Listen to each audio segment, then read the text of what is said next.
Les investissements... Dans le Gard, il est de 20 ans. Jean-Jacques Granat, bonjour. Bonjour Coralie. Bonjour et merci de nous recevoir dans la mairie de Manduel. Alors vous êtes maire de Manduel, c'est votre deuxième mandat et vous êtes aussi président du comité de pilotage pour la création de la zone d'activité économique Magna Porta qui est autour de la gare de Nîmes-Pont-du-Gard. Alors c'est une nouvelle fonction que vous avez eue en septembre et ça a scellé, disons-le, votre réconciliation avec le président de Nîmes Métropole, Franck Proust. Oui, mais écoutez, tout d'abord, Coralie, en effet, j'ai été désigné membre délégué de la commission Magna Porta, en effet. Alors bon, ça n'a pas scellé de réconciliation, vu que je n'étais pas fâché avec personne. Bon, lui, il était un peu fâché avec vous. Alors, lui, peut-être un petit peu, mais vous savez, il y a 2 ans, ça a été un petit peu compliqué. Il a fallu faire un choix entre 2 républicains, mon ami Eddy Valadier, avec qui j'avais fait tout le mandat précédent. Et alors puis là, Franck vous évoquez, Proust, pour remettre dans le contexte, voilà, pour remettre la dans le contexte. présidence de Nîmes Métropole, vous aviez soutenu Eddy Valadier et Franck Proust a finalement gagné. Tout à fait. Et puis donc, j'ai pas obtenu de délégation, mais pour autant, c'est vrai que j'avais été un petit peu déçu, car dans la vie, il faut faire des choix, et moi, j'avais fait un choix. J'avais pas, on va dire, choisi le bon cousin dans la famille, mais il n'en demeure pas moins que je n'étais fâché avec personne. Déçu, et là, c'est avec... rappelez-vous, déçu, oui. rappelez-vous, vous étiez venu, vous avez perturbé la conférence de presse de présentation de l'exécutif de Franck Proust. Ah, mais je m'étais invité, puisque vous ne m'avez pas invité. J'étais venu tout simplement dire, en plus, vous étiez présent avec tous les médias, et il était bon, justement, que vous m'entendiez dire devant tout le monde mon ressenti à l'instant T. Ce qui est normal, et d'ailleurs, voilà, mais vous savez, moi, après, j'ai continué à avancer, et je savais très bien que c'est toujours, le temps est toujours un peu long, mais je vois qu'aujourd'hui, je suis satisfait, puisque j'ai retrouvé la confiance que je méritais, puisque j'avais fait un très bon mandat dans ce groupe, le mandat précédent. Alors, revenons sur Magna Porta. Quel est le rôle de ce comité de pilotage, puisque le projet est porté, on le sait, par la SPL Agathe, la société publique locale?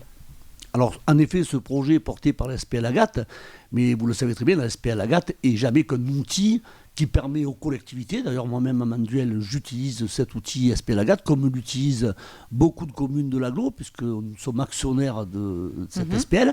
Nîmes Métropole fait également, veut, je pense, le président actuel faire avancer les choses beaucoup plus vite que ce qu'elles ont pu avancer le mandat précédent. Bon, il faut savoir que le mandat précédent, il y avait surtout l'arrivée de cette nouvelle gare. Et donc, il fallait d'abord accélérer l'ouverture de cette nouvelle gare. Et puis, autour de cette gare, en effet, il y a un enjeu majeur de 160 hectares répartis entre Manduel et Rodessant. Alors, on va revenir sur la superficie, mais à quoi il sert ce comité? À quoi vous servez, en fait, vous? Alors, il sert justement à être aux besoins et à articuler tout ce qui va se créer, se passer dans ce site Magna Porta. Donc, le président a souhaité, je le remercie, choisir un des 2 maires de Manduel ou de Rodessant, même si ma collègue de Rodessant, elle est quand même dans l'actualité, puisqu'elle est partie prenante dans cette commission également. Mais dans ce comité de pilotage, en effet, il m'a donné la responsabilité. Et on sera là pour, justement, avec la SPL Agathe, qui est un outil, avec le président Franck Proust, Frédéric Touzelier, qui est le vice-président chargé de l'aménagement du territoire, et bien voir un petit peu ce qui va s'y faire. Choisir les axes de développement, en fait. Alors déjà, il y a un axe de développement fort que nous, Manduel et Rodessant, ne souhaitions pas. C'était la création de logements dans cette zone. Oui. Donc il est clair et net qu'il n'y aura pas d'habitat dans cette zone. Ça vous rassure d'ailleurs d'être présent dans ce comité de pilotage, de le piloter? Ah oui, bien sûr. Eh bien, écoutez, en plus, c'est un projet qui, au-delà de l'intercommunalité, c'est un projet qui est dans ma commune. Donc il est certain qu'en ma qualité de maire de Manduel, je peux être que satisfait, en effet, de participer de près à ce qui va se réaliser dans ma propre commune. Alors, on reste encore quelques mots sur Magna Porta. Le projet, initialement, devait être de 160 hectares. Mais finalement, il va être revu considérablement à la baisse. Comment vous réagissez à ça? Alors, je pense qu'il est toujours compris dans 160 hectares, à part que le président Franck Proust a souhaité le phaser. Donc, pour que ce soit vraiment clair, on ne réalise pas 160 hectares de coup de baguette magique. C'était impossible avec les règles en matière de compensation. Alors, juste, on a pris l'initiative et on a pris la décision surtout de commencer par le secteur Manduel, qui va développer 40 à 50 hectares en développement économique. Et quand est-ce que ça va voir le jour, ça? Parce que ça fait des années qu'on en parle. Alors justement, sachez, Coralie, que 40 ou 50 hectares à développer sur le plan économique, avec les compensations, comme vous disiez, il faut compenser au moins 200 hectares pour pouvoir réaliser ces 40 à 50 hectares de développement économique. Donc vous pensez bien que, et en plus, au départ, il fallait le compenser dans le périmètre de l'agglo. Dans le périmètre. Donc là, je sais que Franck Proust travaille beaucoup la question avec la présidente de région, et pour essayer d'ici la fin 2022, obtenir ces 200 hectares de compensation pour pouvoir enfin lancer les études qui pourront permettre de réaliser ces 50 hectares. Mais pour les gens qui nous regardent, qui n'ont peut-être pas d'emploi, quand est-ce que vraiment cette zone elle va sortir de terre? Quand est-ce que les premières entreprises vont s'y installer, que ça va être enfin concret? Alors, Parce que écoutez, là, pour l'instant, la gare, elle est au milieu de rien. Moi, je pense que d'ici la fin 2022, on aura plus ou moins acté les compensations qu'il nous faut pour réaliser cette zone économique. Et je pense qu'avec la volonté forte que nous avons, justement, et la volonté très forte du président, c'est justement dans toute l'année 2023, on va dire qu'on va commencer, peut-être pas la commercialisation, mais se faire connaître et faire connaître ce périmètre.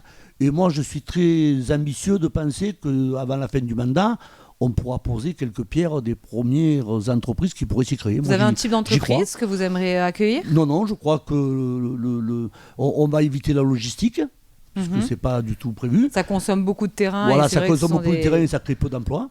Donc non, mais je pense que là-dessus, beaucoup d'entreprises seront séduites pour venir s'implanter sur un endroit vraiment stratégique, puisqu'on a les sorties d'autoroute pas loin. Et je crois que c'est vraiment... pour notre territoire, un endroit très très fort. Alors, on a parlé de l'agglo, on va en revenir plus tard sur un axe, avec un axe beaucoup plus politique. Mais juste un mot peut-être sur votre commune de Manduel, c'est votre deuxième mandat. Qu'est-ce que vous avez? Quels sont vos projets phares pour votre deuxième mandat? Alors c'est mon deuxième mandat de maire, même si je suis élu depuis 1995, pour Ali. Mais c'est vrai que le deuxième mandat de maire, écoutez, je suis content d'avoir été réélu, donc ça prouve que dans le premier mandat, les Manduelois ont été assez satisfaits avec mon équipe des réalisations qu'on a pu faire. Donc vous avez pu le voir, on a refait tout le cœur de ville de mandat précédent. Là, depuis 2 ans maintenant, on est en train de réhabiliter notre belle église de Saint-Genest. Il reste encore 1 an de travaux, donc tout l'extérieur est terminé et maintenant on s'attelle à faire l'intérieur, à savoir toutes les peintures, les vitraux qui ont été finis et les mosaïques. Et puis ensuite, tout le cœur de ville aura été refait. On a la borne millière également qu'on va refaire. Pour vous dire qu'on est très attaché à notre patrimoine, donc on veut l'embellir parce que c'est quand même nos anciens qui l'ont créé, donc on veut le conserver. Et pour rendre aussi très attractif notre cœur de ville, on a tout notre petit commerce dans le cœur de ville et on s'y tient beaucoup. On a notre marché hebdomadaire aussi le mercredi. Et vraiment, c'est très très fort. Donc partant de là, maintenant, on a une commune de 7000 habitants. On est en train de réviser le plan local d'urbanisme général. On en est au stade du PADD. Donc il faut savoir que Manduel, on nous a fixé à l'horizon 2030 d'avoir 1000 personnes de plus. Nous sommes pratiquement 7000 aujourd'hui. Et il faudra que nous soyons 8000 habitants à l'horizon 2030. D'accord. Donc ça nécessite des équipements particuliers, de la création de logements. Alors on a une station d'épuration qui est équipée à 9000 habitants, donc on n'a pas de souci de ce côté-là. On a tous les services existants qui peuvent accueillir toute cette population. Magna Porta arrivera peut-être d'ailleurs au bon moment, puisque ça arrivera peut-être au moment où commencera à y avoir de la création d'emplois. Donc l'emploi, le logement, c'est quelque chose qui va bien l'un avec l'autre. Et donc on y croit vraiment. Et de manière plus concrète sur ce mandat, est-ce que vous avez 1 ou 2 projets que vous pouvez nous citer? Alors on a un gros projet, puisqu'on a acquis lors du mandat précédent une grosse propriété qui fait 1,7 hectare. Alors il y a une emprise foncière ainsi que des terrains nus. Donc la partie habitat, on est en pleine réflexion et on va bientôt réaliser une réunion publique pour associer les habitants à ce qu'on pourrait faire. On a dans le prolongement des anciens services techniques qui sont vraiment maintenant vétustes. On va les raser complètement, mais avant de les raser, bien sûr, juste sur ce terrain, on va y réaliser une construction neuve. Donc on est en phase bien d'étude là pour recenser les besoins de notre personnel. Et puis ensuite, on a aussi, puisqu'on a acquis dans ces 1,7 hectare, une partie 8 à 10 000 mètres carrés qui ne sont pas urbanisables, qui sont inondables. Donc on va y créer un véritable jardin ou un très grand parc, un véritable poumon vert en plein cœur de ville. Ce qui est bien pour se mettre au frais l'été, qui sera les températures très bien, voilà. Malheureusement augmentent. Tout à fait. Pour revenir un peu plus à vous et à la politique, on a parlé tout à l'heure du fait que vous étiez rapproché, réconcilié avec Franck Proust, mais quelles sont vos relations avec Eddie Valadier? Parce que vous êtes parti de son groupe, vous étiez dans le groupe d'Eddie Valadier, vous avez rejoint celui de Franck Proust récemment. Écoutez, mes relations avec Eddie Valadier sont excellentes. D'ailleurs, il ne l'a pas mal pris du tout, à ce qu'il a même bien compris que je puisse... C'est vrai, il a pas mal pris? Ah bah écoutez, non, je passe pas. Ben, moi, je sais que j'ai toujours de bonnes relations avec lui. Alors écoutez, moi, c'est pareil, lui de son côté, il peut venir nous rejoindre avec grand plaisir. Et qu'est-ce qui vous a motivé? Ce qui m'a motivé, je vais vous dire, c'est que j'avais envie peut-être aussi à titre personnel de faire aussi un petit peu de la politique. Et je sais que dans le groupe de Franck Proust, il y a tous mes collègues politiques. Oui, donc, parce que vous avez repris votre carte aux Républicains. J'ai repris ma carte aux Républicains, alors que je l'avais prise à l'époque à l'UMP et je l'avais conservée qu'un an. Parce que bon, j'attache surtout de l'importance, moi, à la valeur des gens plutôt que... à la valeur des idées bien particulières, puisqu'on a chacun nos convictions.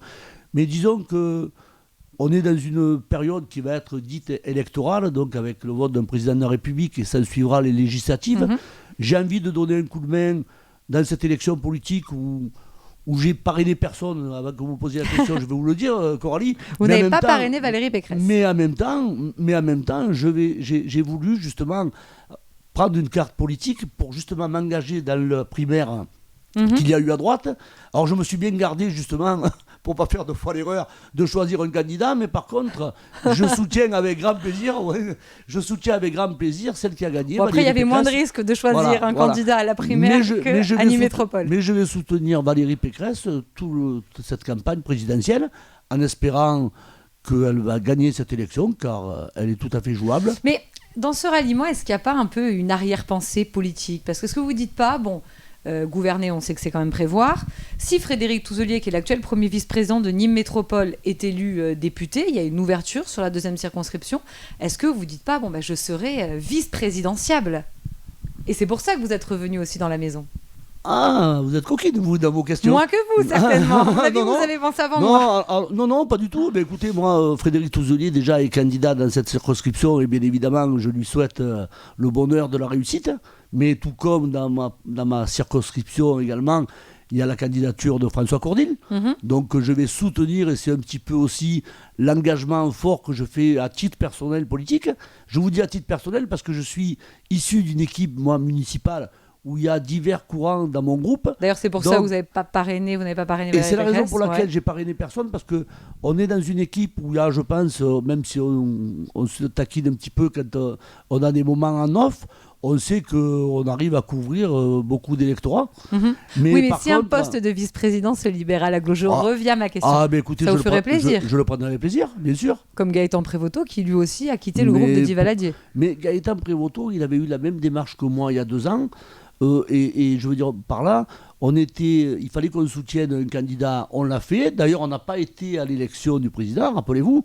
Il n'y avait qu'un seul candidat. Oui, c'est pas présenté finalement. Parce qu'il savait qu'il n'avait pas les voix nécessaires. On était 2 cousins dans la même famille, on savait très bien qu'à 2 jours du vote, on ne pourrait pas gagner. Donc, on n'allait pas non plus faire rire au niveau de la famille politique que nous avions. On avait des convictions, écoutez.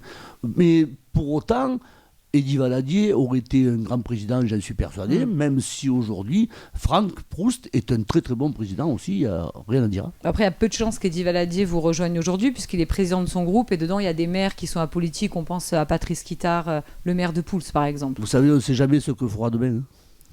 Exactement. Merci beaucoup, Monsieur Grana.